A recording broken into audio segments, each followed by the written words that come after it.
మన ఇంట్లో దొరికే రెమెడీస్తో మన ఫేస్ గ్లో ఎలా చేసుకోవాలి, దానికి ఏమేమి యూజ్ చేయాలో చూద్దాం.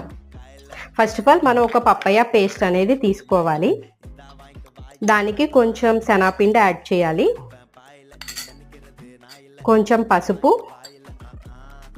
అండ్ కొంచెం మిల్క్ యాడ్ చేసి, కొంచెం హనీ కూడా యాడ్ చేసి, ఇది ఇప్పుడు జెంటిల్గా ఇలా స్మూతీ పేస్ట్ కింద చేసుకున్న తర్వాత ఇది యొక్క స్టెప్స్ ఫాలో అవుతూ మనం ఫేస్కి అనేది అప్లై చేసుకోవాలి. దీనికి స్లోగా ఇలా మొత్తం జెంటిల్గా ఇలా అప్లై చేసుకోవాలి. ఇది యూజ్ చేయడం వల్ల మన స్కిన్ ఉన్న వైటింగ్ అనేది, డార్క్నెస్ అనేది, పింపుల్స్ అండ్ మన బ్లాక్ హెడ్స్, వైట్ హెడ్స్ అనేవి చాలా రిమూవ్ అవుతుంది. ఇది సమ్మర్ సీజన్ కాబట్టి ఇలాంటి ఫ్రూట్ ఫేషియల్ అనేది మీ ఇంట్లో కంపల్సరీ ట్రై చేయండి. జస్ట్ ఇలా చేయడం వల్ల బ్లాక్ హెడ్స్ అనేవి రిమూవ్ అయిపోతాయి.